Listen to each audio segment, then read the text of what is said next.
Fala galera, beleza? Bom, meu nome é Alexandre Prado, professor de Direito Administrativo e Legislação do servidor público estadual, inclusive do servidor policial, beleza? Para você que ainda não me conhece, essa aqui é a minha rede social, meu Instagram, me segue lá, ó, Prof. Alexandre Prado. Tô te aguardando lá, hein? Beleza? Bom, vamos agora para a correção da primeira questão do simulado de Direito Administrativo. Vamos lá? Bom, diz aí a primeira questão o seguinte, ó. São órgãos da administração pública direta estadual, salvo, ou seja, exceto. Então o que ele quer saber aqui? Se você conhece a estrutura do Estado do Rio de Janeiro e se você sabe dividir o que é administração pública direta, o que é administração pública indireta e como funciona essa organização. Então vem aqui comigo que eu vou te explicar como é que funciona direitinho. Quando se fala em administração pública do primeiro setor, eu estou me referindo à administração direta e à administração indireta, beleza? A administração direta estadual do Rio de Janeiro compreende os órgãos dos três poderes. Então, estou falando do Estado do Rio de Janeiro, entidade estadual, perfeito, uma entidade política, e seu respectivo poder, legislativo, executivo e judiciário. Já na administração indireta, eu estou me referindo a quem? As autarquias, fundações públicas, empresas públicas e sociedades de economia mista. Beleza? Então você tem aqui a estrutura dentro da administração direta estadual do Rio de Janeiro e a estrutura de administração indireta dentro do Estado do Rio de Janeiro. O Estado do Rio de Janeiro, através dos seus órgãos, aqui eu estou falando dos órgãos, e as entidades de administração indireta, aqui eu estou falando de entidades.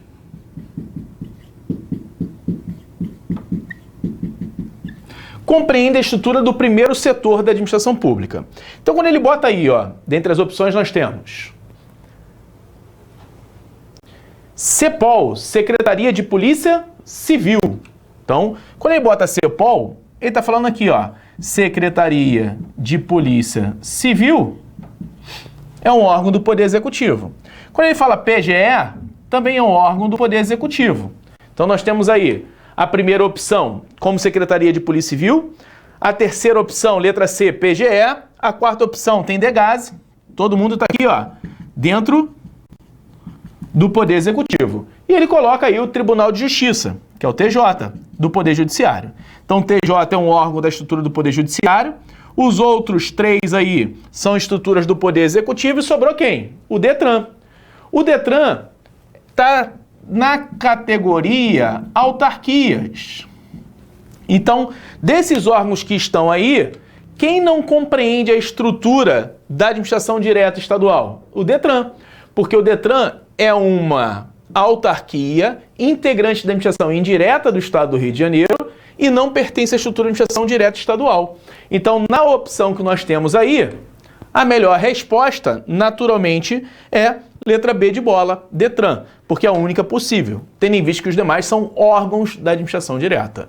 Então, primeira opção, gabarito, letra B de bola. Tranquilo? Molezinha, né? Vamos para a segunda questão? A segunda questão diz o seguinte, ó. Significa que o administrador público está em toda a sua atividade funcional sujeito aos mandamentos da lei e às exigências do bem comum. E deles não se pode afastar ou desviar sob pena de praticar ato inválido e expor-se à responsabilidade disciplinar, civil e criminal, conforme o caso. Neste contexto, considerando os princípios da administração, é correto afirmar que o enunciado trata-se do ou da, né? Então vamos falar qual o princípio que está inserido nessa relação que ele está fazendo como afirmativa.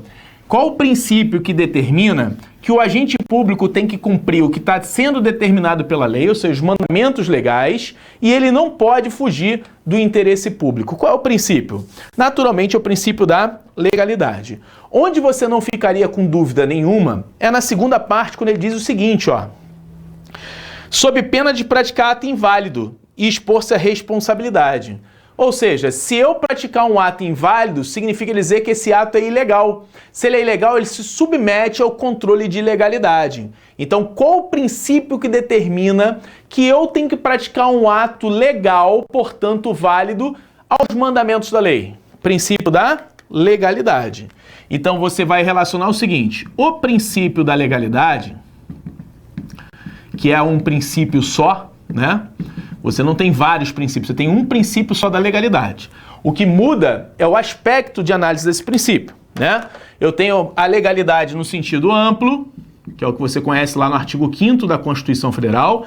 Ninguém é obrigado a fazer ou deixar de fazer alguma coisa senão em virtude de lei. Eu tenho o princípio de legalidade no sentido restrito ou estrito sensu, que é o princípio que você estuda no artigo 37 da Constituição Federal, no sentido restrito da administração pública. Eu tenho a legalidade objetiva, que se relaciona aos processos administrativos, como o agente público vai ter que fazer. Então eu tenho algumas concepções e acepções do princípio da legalidade, mas ele é um só. Quando se fala do princípio da legalidade no sentido restrito, eu só posso fazer o que a lei autoriza. Então, somente o que a lei autoriza. Se a lei não fala nada, eu posso fazer? Não, porque eu estou preso aos mandamentos da lei. E aí, eu tenho que analisar quais são as opções. Dentre as opções, a gente tem letra A, princípio de legalidade, letra B, princípio da impessoalidade, letra C, do contraditório, letra D, da razoabilidade, letra E, da oficialidade. Qual o princípio que eu vinculo ele do início ao fim às exigências dos mandamentos da lei e do bem comum? Princípio da legalidade. Então, questão de número 2, gabarito letra A. Beleza? Então, essa é a segunda questão do direito administrativo. Vamos lá? Vem comigo. Seguindo aí, vamos agora para a terceira questão. A terceira questão quer que você analise o seguinte: analise as seguintes proposições e marque a alternativa incorreta. Ele quer que está errada, senhores. Beleza? Então, se tem apenas uma incorreta, porque as demais estão corretas. Então, são 5 alternativas, eu tenho 4 corretas e apenas uma incorreta. Tá comigo? Então, vamos embora. Vamos lá. Primeira opção, letra A, diz assim, ó: as pessoas jurídicas de direito público e as pessoas jurídicas de direito privado, prestadoras de serviço público, responderão pelos danos de seus agentes nessa qualidade que causarem a terceiros. Resposta, sim. Prado, mas aí está incompleta, isso está previsto lá no artigo 37, parágrafo 6º da Constituição. Perfeito? Só que perguntas incompletas não estão erradas. Se eu tivesse dito que, independentemente da qualidade de agente, aí estaria errada. Então, se eu copiei até um certo trecho da legislação, ela não está errada, beleza? Então, respostas incompletas na sua prova, ou seja, o questionamento que ele está se fazendo para você marcar a opção, se tiver incompleta, não está errada. Então, essa premissa eu tenho que guardar e levar comigo. Não dá mole, não foge dessa premissa. Então tá lá no artigo 37, parágrafo 6º. Zero de problema. Letra B. As sociedades de economia mista podem revestir-se de qualquer das formas em direito admitidas, a critério do poder público que procede à sua criação. Não, tá errada.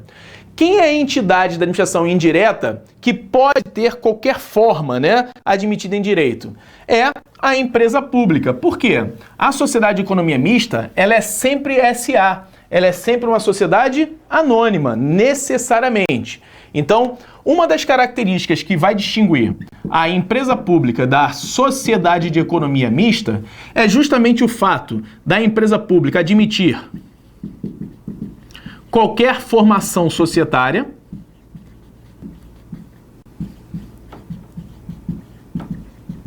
enquanto que a sociedade de economia mista tem que ser sempre uma sociedade anônima. Ah, Prado, a empresa pública pode ser uma sociedade anônima? Pode, qualquer tipo. Já a sociedade economia mista necessariamente tem que ser uma sociedade anônima. Então ele tentou te induzir a erro aqui na relação que distingue uma empresa pública de outra sociedade economia mista. Tem outras diferenças? Tem. Então eu posso falar também do capital. O capital da empresa pública é 100% público. E da sociedade economia mista? O nome já diz, se é misto, o capital é público e privado. Então, independentemente de ser uma empresa pública, sociedade economia mista, municipal, estadual ou federal, essas duas características distinguem uma das outras. Se ambas forem federais, eu ainda posso botar como critério distintivo uma da outra o foro. Por quê? O foro vai ter distinção se ela for uma entidade federal. A sociedade de economia mista, mesmo sendo federal, o foro é justiça estadual. A empresa pública, sendo ela federal, o foro é justiça federal.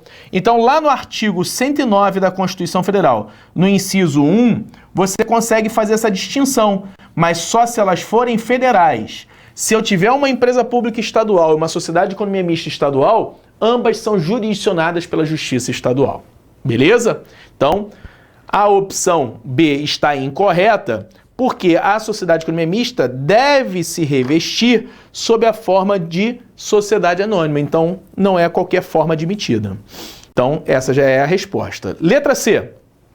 Pessoa jurídica de direito privado, integrante de prestação indireta, as empresas públicas, são criadas por autorização legal para que o governo exerça atividade de caráter econômico ou preste serviço público. Certinho, sem problema nenhum. Por quê? Isso aí você encontra essa previsão lá no artigo 37, inciso 19 da Constituição, onde diz que somente a autarquia é criada por lei específica e as demais entidades são autorizadas por lei específica. Então você consegue encontrar lá.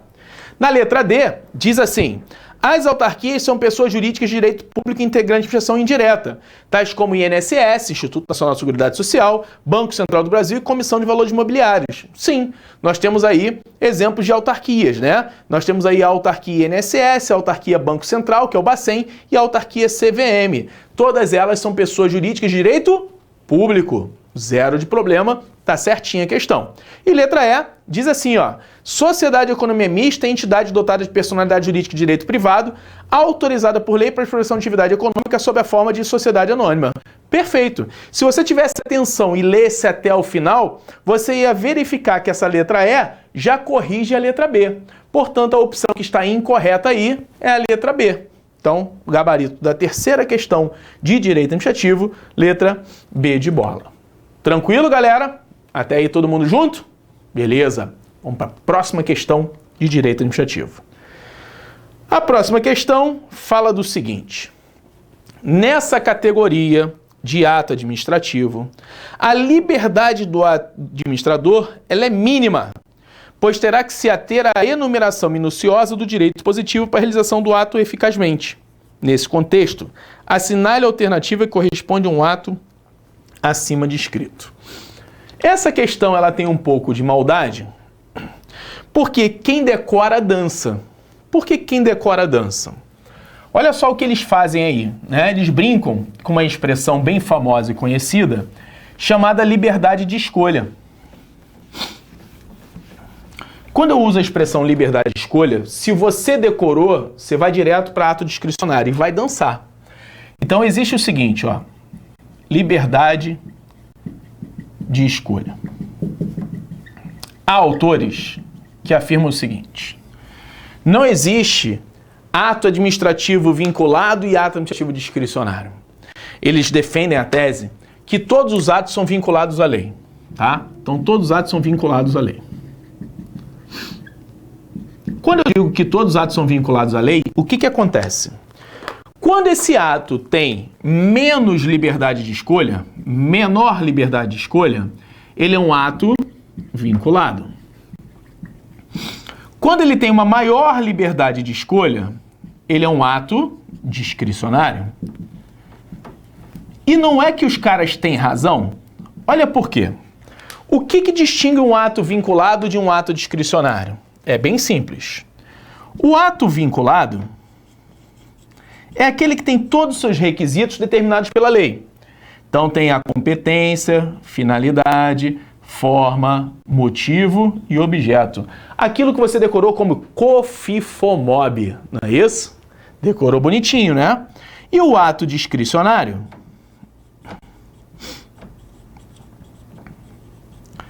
É aquele que tem os seus requisitos estabelecidos pela lei na competência, finalidade e forma, mas no motivo e objeto, ele distingue um do outro. Então nós temos o seguinte, ó: competência, finalidade, forma, motivo e objeto. Competência, finalidade, forma, motivo e objeto. São os requisitos ou elementos de validade. Então não tem como distinguir um ato vinculado de um ato discricionário aqui. todos eles possuem os mesmos requisitos. Onde vai estar a diferença? Não está na competência, nem na finalidade, nem na forma, porque isso é determinado pela lei. Então, até aqui eles são idênticos. Eu só vou distinguir o ato vinculado do ato discricionário no motivo e no objeto. Por quê? Porque o ato vinculado, ele é vinculado à lei do início ao fim. E o ato discricionário, eu te dou liberdade maior de atuação no motivo e no objeto. Mas eu não posso fazer qualquer coisa, não. Esse ato tem que ficar distrito ao princípio da legalidade, os mandamentos da lei. Então, quando eu tiver uma menor liberdade de escolha, o ato é vinculado. Quando eu tiver uma maior liberdade de escolha, o ato é discricionário.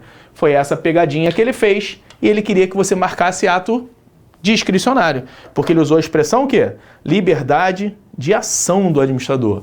Então essa liberdade de ação, essa liberdade de escolha, realmente você entende que é discricionário, mas ele falou que ela é mínima. Então a palavra-chave aqui, ó, mínima liberdade de ação quer dizer o seguinte, tem que fazer o que a lei está mandando. O ato é vinculado. Gabarito da questão, letra C de casa. Tranquilo? Molezinha. Uma atenção, perfeito? Então vamos ter atenção na hora de marcar a opção. Liberdade de atuação, liberdade de ação, liberdade de escolha mínima, ato vinculado. Liberdade de ação, liberdade de atuação maior, o ato é discricionário. Gabarito aqui, letra C de casa.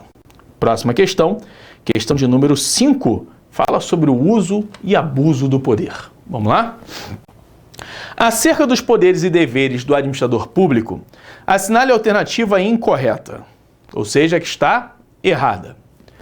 Letra A. São princípios, deveres do administrador público. Dever de agir, dever de eficiência, dever de probidade, dever de prestar contas. Pois é, muitos de vocês não estudam os poderes e deveres do administrador público. A maioria estuda apenas os poderes administrativos, mas também tem os deveres, que é o chamado poder-dever de agir, ou seja, eu tenho que praticar aquilo que a lei determina, é minha incumbência, é minha função, está na minha competência, eu tenho que fazer.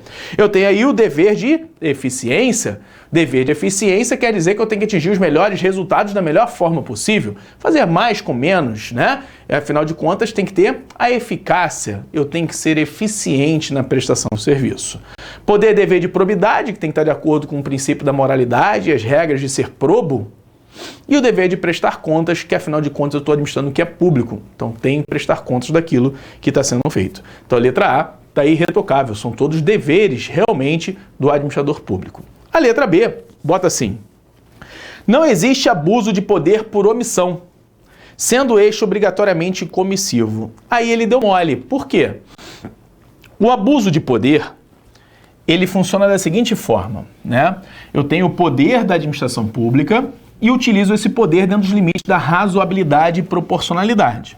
Se eu ultrapassar esses limites da razoabilidade e da proporcionalidade, o que acontece? Eu pratico o que se chama de abuso de poder. Então eu tenho aqui, ó, os poderes administrativos. Quais são os poderes? Vinculado, discricionário, hierárquico,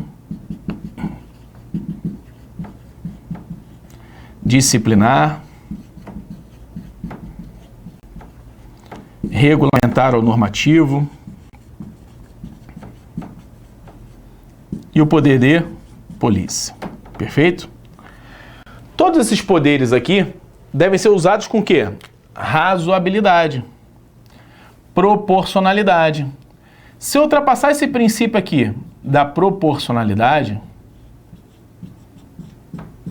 o que acontece? Eu pratico o famoso abuso de poder. Então, enquanto eu estou do lado de cá, é o uso do poder. É o uso normal, é o uso regular do poder. Quando eu passo para o lado de cá, virou o quê? Abuso de poder. Esse abuso de poder pode se dar por duas espécies. Quais são as espécies? Excesso de poder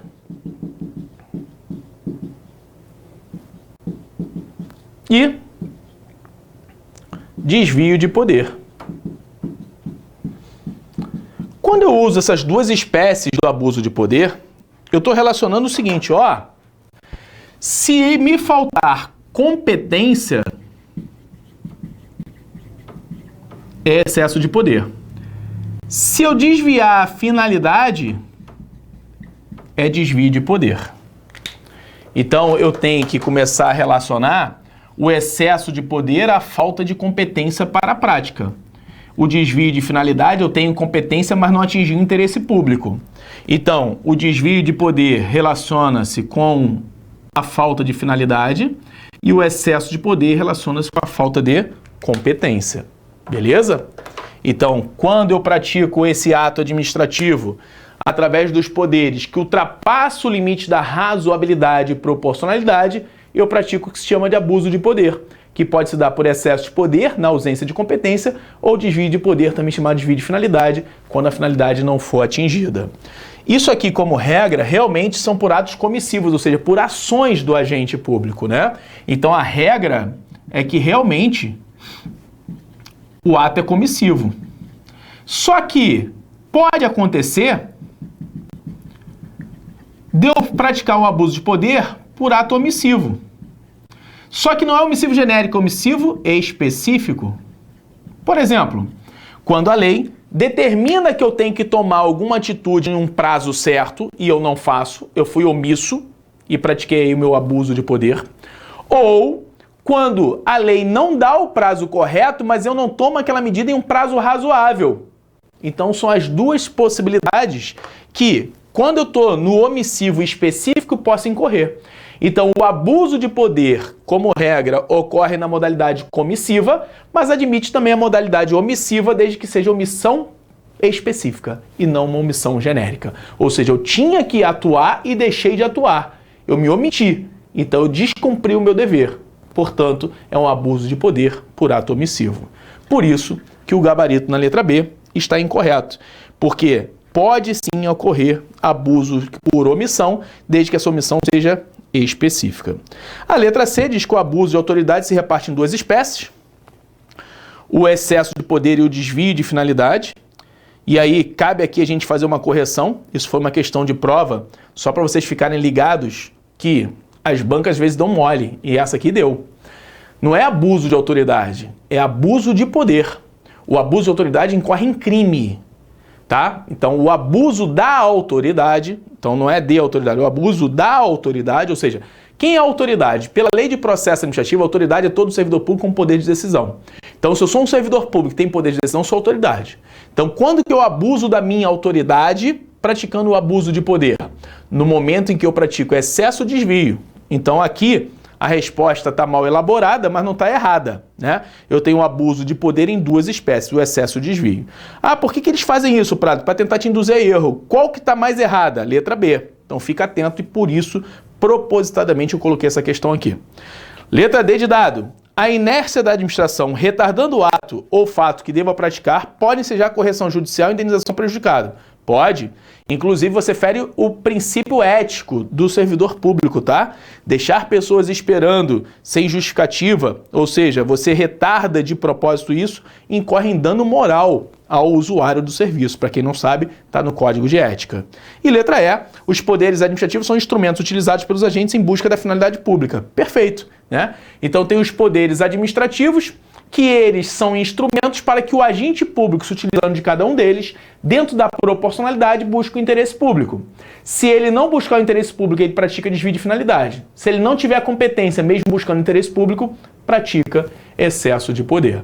Então são espécies de abuso de poder, o excesso de poder e o desvio de poder, também chamado de desvio de finalidade. Então o gabarito da questão, na quinta questão de direito administrativo, é letra B de bola, que é que está mais incorreta. Beleza? Tranquilão? Vamos para a questão de número 6, que fala de desfazimento do ato. Quando eu digo questão número 6, é a sexta questão administrativa correspondente na sua prova, beleza? Vamos lá. Considerando as hipóteses de extinção dos atos administrativos, a cassação se refere a... Então ele está falando da forma de extinção dos atos, né?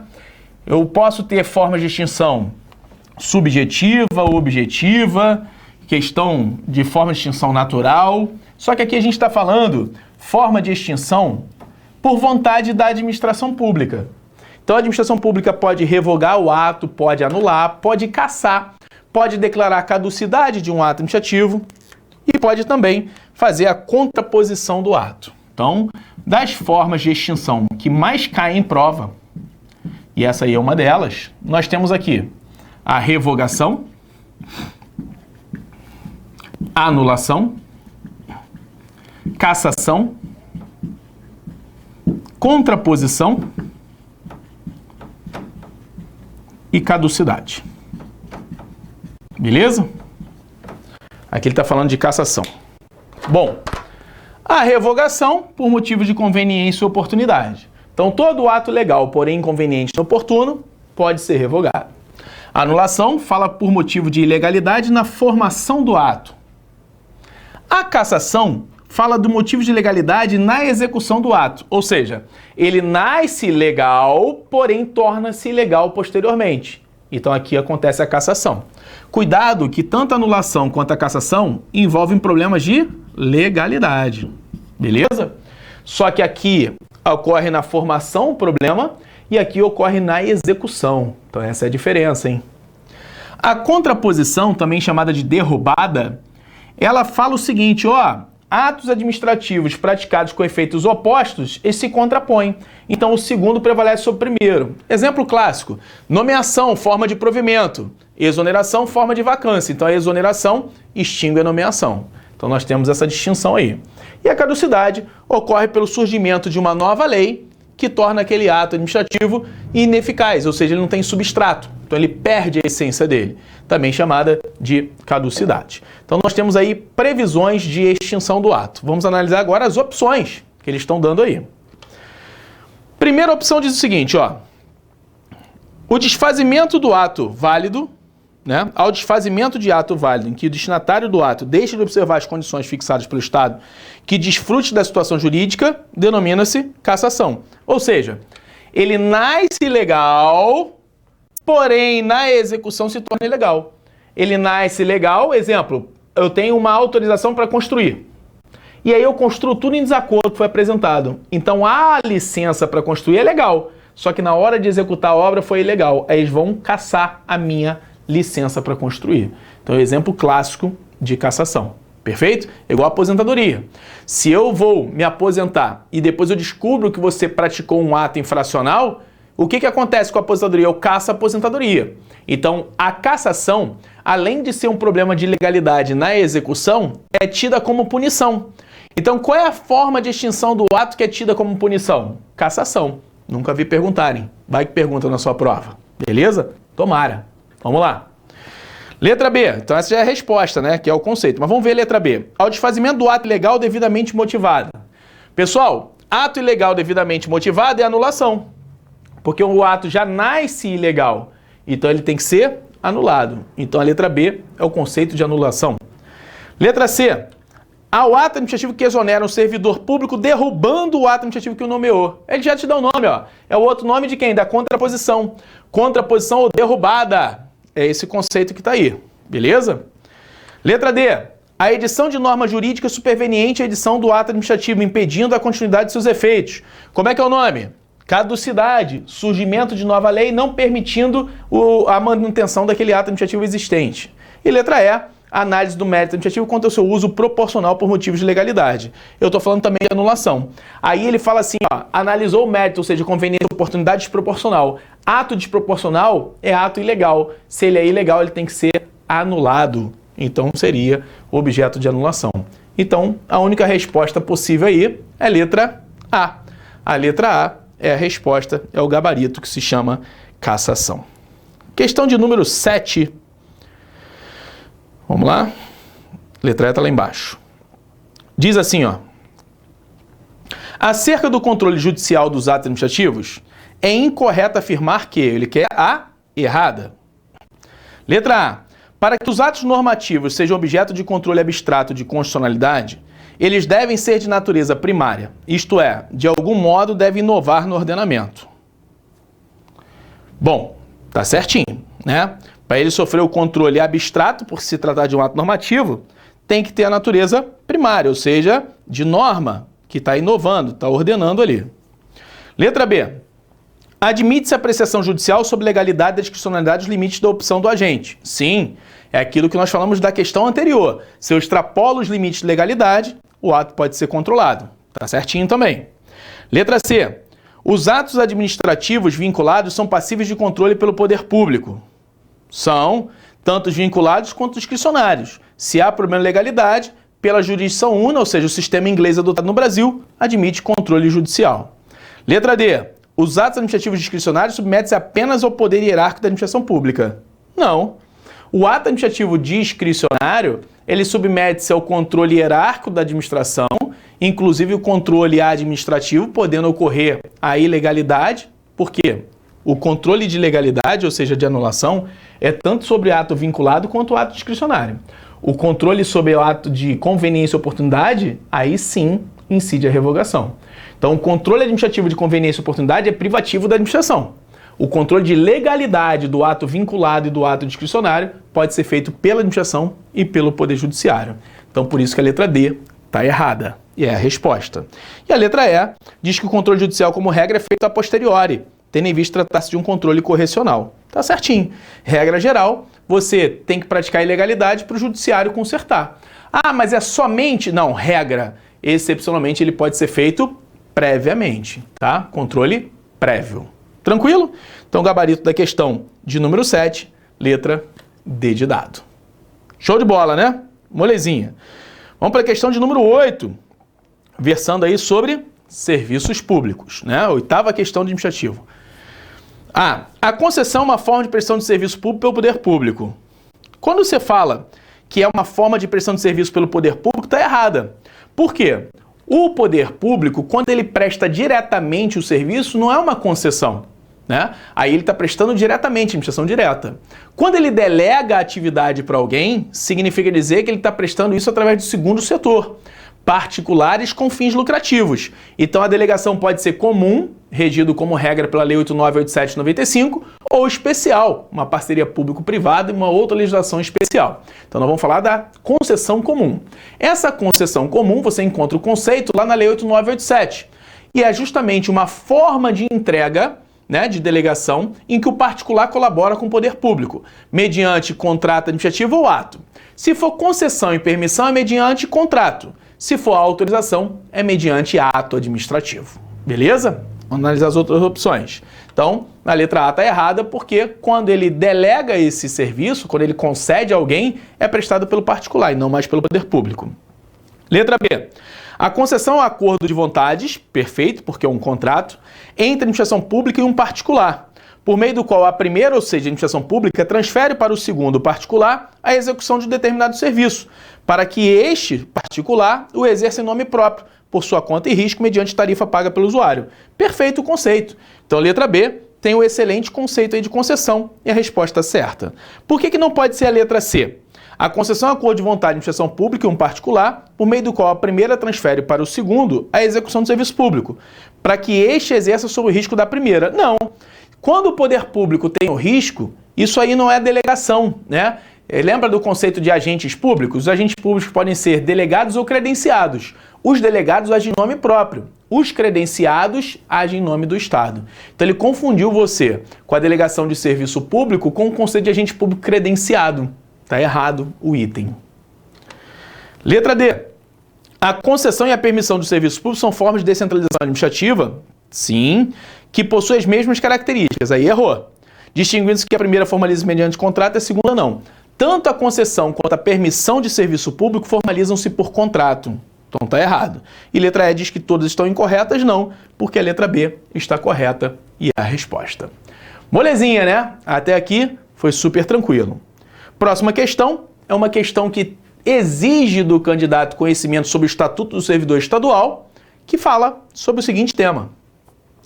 Nos termos do Estatuto dos Servidores Públicos Civis do Estado do Rio de Janeiro, Decreto-Lei 220 e seu regulamento, Decreto 2479 de 79, o prazo para interposição do recurso após a aplicação da penalidade de multa prescreve em... Ele exigia aqui que você tivesse o conhecimento do seguinte: primeiro, quais são as penalidades; segundo, quais são os prazos, né? Então, nós temos a seguinte situação, ó. Quais são as penalidades que estão previstas lá no Estatuto do Servidor Estadual? Penalidades prazo para aplicar, prazo para recorrer. Senão ultrapassa. Beleza? Então vamos lá. Vamos brincar aqui. Qual é a primeira penalidade? Advertência. Qual o prazo para aplicar? A advertência é aplicada dentro do prazo de 2 anos. Qual o prazo para recorrer? 120 dias. Próxima pena. Repreensão. Qual o prazo para aplicar? 2 anos. Qual o prazo para recorrer? 120 dias. Próxima pena. Suspensão ou multa? Suspensão ou multa? Prazo para aplicar? 2 anos. Prazo para recorrer? 120 dias. Pronto. Cheguei onde eu queria. E aqui continua, né? Só para não ficar um vazio aí, vou completar aqui, ó. Demissão, cassação e destituição. Deixa eu abrir um pouquinho para você poder enxergar aqui. Beleza? Vamos lá. Pronto, o tio abriu para você, tá? Então, nós temos aqui as demais penas, perfeito? Quais são os prazos das demais penas? Demissão, 5 anos para aplicar, 5 anos para recorrer.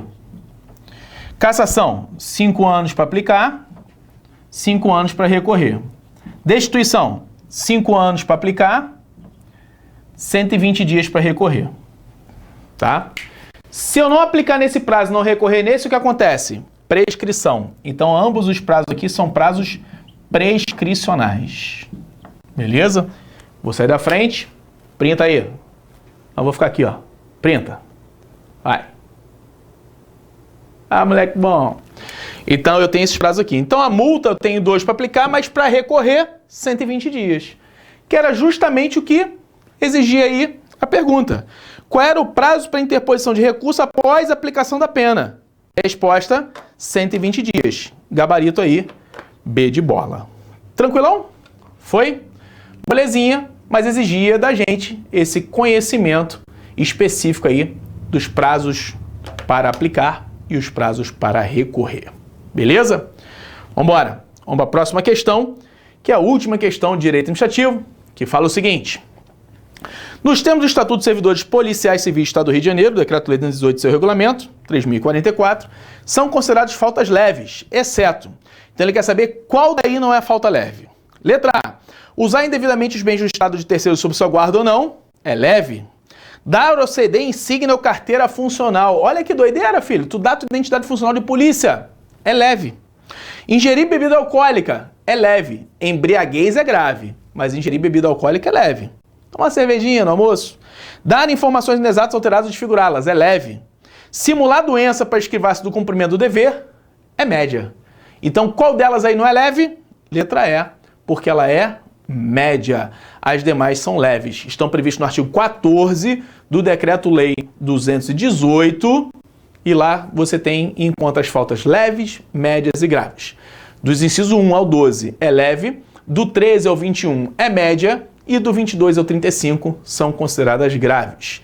Chama atenção para algumas infrações, tá? Como, por exemplo, aí, ó, dar ceder insígnia é leve, né? Ingerir bebida alcoólica é leve. Cuidado com outras opções que vão te induzir a erro. Então, você tem que dar uma lida e aquilo que chama atenção você pode destacar, que certamente também chama a atenção aí do examinador. Beleza? Bom, chegamos ao fim das nossas questões de direito administrativo. Espero que você tenha ido bem. Se não foi, dá uma revisada nas dicas que eu te dei, pegando a legislação e o fundamento de estudos. Beleza? Se você ainda não me segue, Prof. Alexandre Prado, vai lá no meu Instagram, no meu Facebook. É um maior prazer ter vocês lá. Aguardo vocês lá. Valeu, galera. Um abraço e até o próximo.